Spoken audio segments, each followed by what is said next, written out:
Hey guys, alright, so today I want to talk about the boots and all that and the uppermost limits that make them fail.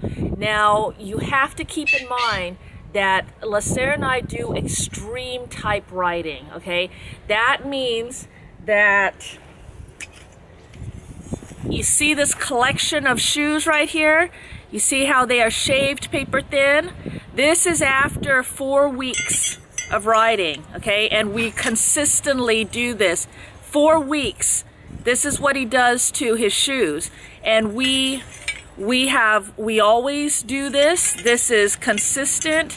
I've gone through so many farriers because it's extremely hard to get shoes to stay on him, and talking about in a race, shoes won't stay on him. I know people hear about me talking about how I'm having a lot of problems right now keeping boots on Lasser for the first few sections of miles in the race when he's at his most extreme. And then people go, well, what about this? What about this? What about this? And stuff. And I appreciate all of those, but you have to understand this is years of us trying to figure this out and going through many farriers and trimmers and experts, okay? And the conclusion is that it's not those products, it's us. And it's actually getting even more difficult right now with Lasser because in the past, Lasser has had sore feet. He's had sore body parts. He has bad hock, bad stifle, bad lower back, you know. So he wasn't even moving at his top, and he wasn't as fit. As we are getting more fit now, and we have almost eliminated all those other issues, he is getting, I mean, he's becoming a total beast that is able to move out and flick and everything, and I mean really extending his strides and the power and the weight and all that, you know, it's just at the uppermost and nothing is staying on. And by nothing, I even mean steel shoes. I mean, we went through periods where the farrier was like, okay, let's use a shoe with a clip. We did that, and he tore it off. There were times where like steel shoes have three holes in it or something, and usually they just nail 3 nails on each side, and the farrier's like, okay, we're gonna have to put all 4 nails in, and he still tore those off. And then the farrier's like, okay, well, let's use the ones with the more clips, a shoe with more clips. We use those, and he tear those off. And then if it was a shoe with clips, I mean, they really tore out his hoof and stuff. So I mean, these are steel shoes nailed on. These are boots of all different kinds and everything. It actually got to the point where that is why he was able to abuse these so badly and shave them down so thin that farriers were convinced that there's no way that we could do endurance or anything like that, because if he can do this to a steel shoe, then he absolutely would completely tear his hoof apart. Well, that's actually not true. In fact, the opposite is true. I'm starting to realize that all of these man-made products just can't hang with what he is putting out naturally. The only thing that can hang with what he's putting out naturally is nature itself. His hooves are actually getting to the point where they are the only things that are able to take the abuse that he is dishing out. And actually, I'm noticing as well, there is a balance. It seems like the greater his fitness and the greater the health and strength of his hooves, the greater his ability to move in such a manner, you know, that it's matching up. The health and durability, flexibility and resiliency of his hoof is matching up with the amount of output he's putting onto the hoof. Okay, it's not making any sense at all. Or maybe I should say, or vice versa. But they're evening out. So back when we were in our barefoot transition period for the past year, you know, he was owie. He was owie on his hooves. Well, if he's owie on his hooves, then he's not going to be moving so aggressively, right? And he's owie on his hooves, and that's why we needed the hoof boots. Well, and that's the role of the hoof boots. And I think now we're entering the stage where he's not owie on his bare hooves anymore, and so we're able to leave. As we are entering where he's not owie on his bare hooves, it means that he doesn't need them as much, and that is also correlating with the fact that these are not able to stay on him because he is putting out more. Does that make any sense at all? All right. So, so the other thing I want to really stress out is I'm going to tell you the uppermost fail limits of these boots. All right. But at the same time, you got to remember, I've been using these boots for over a year. These pair have, I've been saying over 900 miles on them for a long time now. So I think we can switch to 1,000 miles. Let's just say 1,000 miles, just keep a nice round number, okay? And I think they're pretty much done. Maybe they'll stay on for easy riding, but these boots have I mean, over a year and let's say 1,000 miles, or, you know, if you think I'm bragging, then knock a few hundred miles down. I don't care.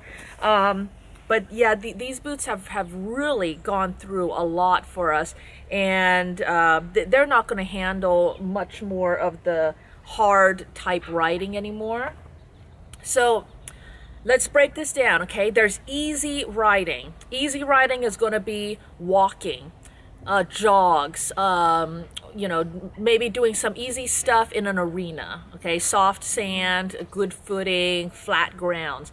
And then there's going to be medium type riding. Medium is going to be more trotting and loping, you know, easy canters, flat grounds, you know, stuff like that. That's medium riding. Then there's hard riding. Let's say you're going to incorporate more hills. You're going to run down hills, but there's still gently sloping type stuff. You're going to encounter mud. You're going to be doing a lot of cantering and stuff like that. Let's call that hard type riding. Maybe some hand gallop, okay? And also the gaited horses will fall somewhere between medium and hard. And then you're going to have extreme type stuff that's going to be, you know, hard galloping and dead runs, running, cantering down steep mountains, lots of rocks and swerving, you know, around, lots of mud and stuff like that. Let's call that extreme. The ultimate in how a horse can move. And it's not just about that. It's also about there's a flickability, let's call it a flick factor, okay? Some horses have more flick than others. When the horse moves out, there is a flick. They flick their hooves and then they draw back in. This flick motion, depending on how strong they are, how aggressively they flick their hooves, that can send a hoof flying. It's very much, I liken it very much to if you wear flip-flops, and you can run in flip-flops, right? But if you wanted to throw them, there's a certain way you can move your leg and your foot and flick and actually projectile and shoot that flip-flop quite accurately too. Okay, so that's a flick factor. There's a flick factor in it. And all the factors, sizing, that's going to be the number one thing that's going to determine if the boots work for you. Sizing and fit, okay? It has to be good sizing and fit. If it's not good size, thank you. If it's not good sizing and fit, then to say that the boot failed is not fair because it wasn't the right sizing and fit. With the right sizing and fit, doesn't matter the brand All the brands out there are good. The Cavallos, the Easy Boots, the Renegades, and the Scoots. How you're going to determine, how you pick what boot is going to work the best for you is by looking at your horse and seeing what shape is his hooves. And then, you know, and then there's other factors that you narrow it down to what you want. Like Lasserre, because we do extreme type riding, there's very little tolerance in between when he moves. So if the boot is bulky, he will interfere and scrape and cut up his legs. So I needed a boot that was the slimmest boot out there, and that is the Scoots. Made it pretty easy. Plus the Scoots made one where Lasserre's hoof shape fitted. So that was easy for me. So that's how you tell. So sizing, how bulky it is, how well it fits. That's your number one concern. Then the other thing is canvas and leather. TPU is going to be hardier against the elements than canvas and leather. Also, canvas and leather is going to stretch out and become loose faster. Lasserre stretched out canvas and leather within the third, fourth ride. Those boots were too loose and they just kept falling off of him. So Lasserre can't have that. He has to have something that's like this. So the Easy Boot gloves or the Renegades or the Scoots are made with some kind of plasticky, you know, this is TPU plastic material that can handle the elements. Speed versus movement, okay? A lot of people go, well, what speed is it that the Scoot boots start to fail? It has nothing to do with speed. He has been where he's standing still and all of a sudden he jumps up like 3-4 feet up in the air, all fours, and he kicks out or flicks and boots go flying. And these are boots that stay on him stay on him at 32 miles an hour. They'll stay on him fine then, but he will just explode all of a sudden and boots come flying off. So it's not the speed, it's more the movement. He did that flick. And believe it or not, some horses know how to flick their hooves just right to throw off boots and steel shoes. They may sound crazy to you if you've never met a horse that could do that, but think about the people that have horses that can take off their own halters, that can take off their own fly mask or their blankets or whatever. You know, if you have a horse that can do that, you know I'm not lying. But people that have never had a horse that can do that, they're like, no way, there's no way a horse can take off their own halter. Yeah, they can. And there are horses that can kick off their own steel shoes and boots. You know, so that does play a factor too. I already talked about the flickability factor, okay? Gaited horses sometimes have that issue. They're not trying to be bad or anything like that, and they're not going super fast, but they flick their hooves in certain strange ways that make it so that the boots fly off. So there is that. How much power, how fit is your horse? How much power does your horse have?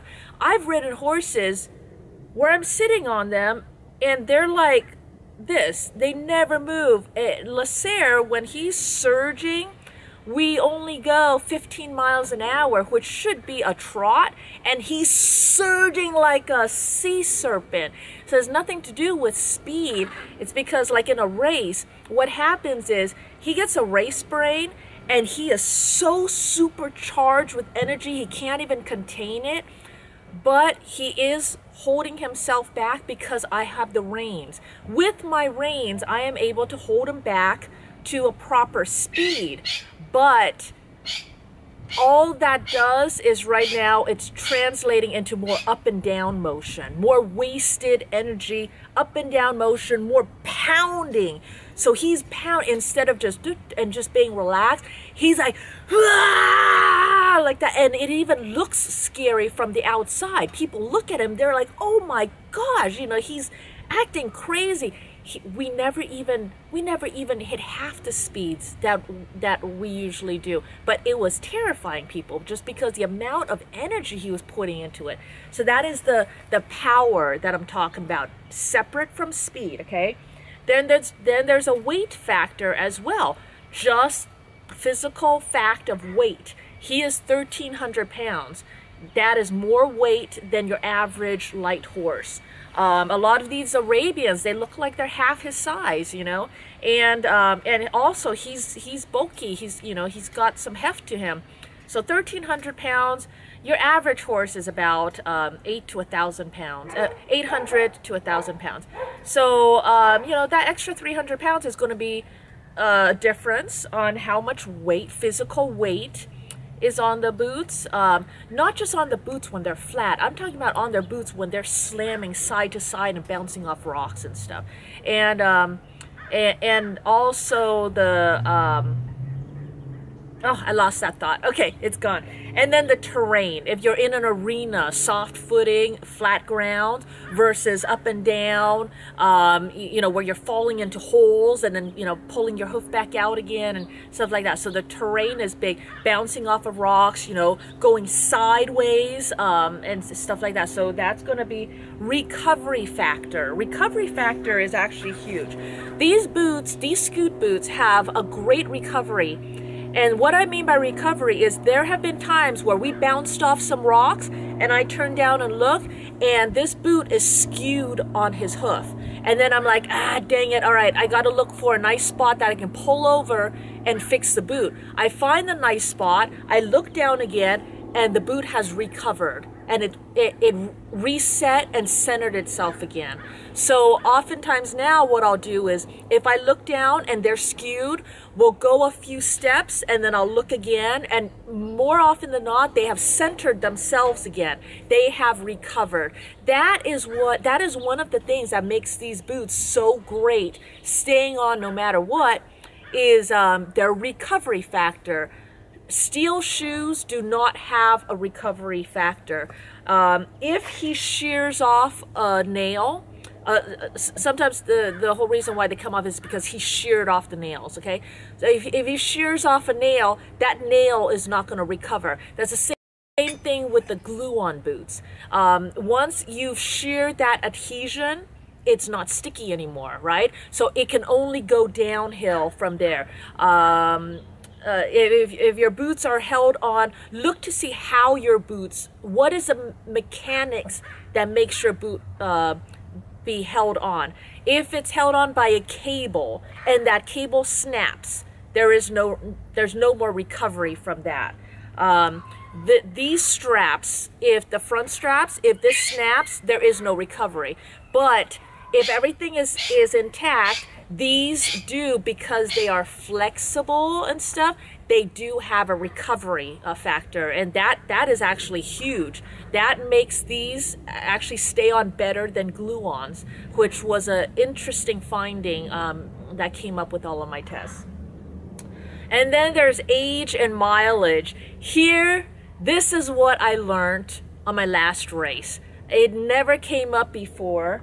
But it came up now because these boots that have 1,000 miles on them, I have to admit that they're probably at the end of their life. They've been chewed up like that. This is so thin and everything. And what happened was I was looking at these boots and I was going, they still look fine.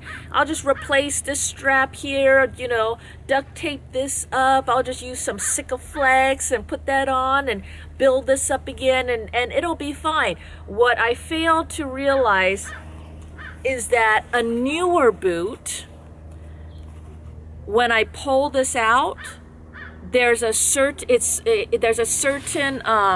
rigidity to it when I pull this out, right? Now when I pull this out, it's lost that rigidity. So it's super floppy and just bleh, it's just like that anymore.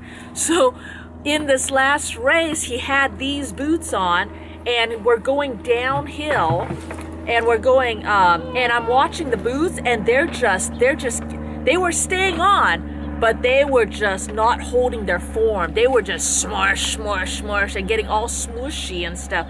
And they weren't holding their form. So when you first get a brand new pair of scoot boots, there's a chance of them rubbing and stuff because they are stiff. They're a little stiff and rigid. Shh, no, no, no. Shh. And so, you know, I say that they got to break in a little bit. It usually takes, you know, just about a ride or so, and then they're broken in, okay, like 20 miles, I'd say. And then they're broken into where they're nice and soft. Well, as you go, they get softer and softer. And for us, 1,000 miles, these are now so soft and floppity that they're just not holding enough form. You want a balance between, you know, these boots, they used to have a balance between rigidity and flexibility, a perfect balance that made them awesome. And right now, these old ones, they are more flexible than they are rigid. The balance has been disrupted because they're so old and beat up, and they're not that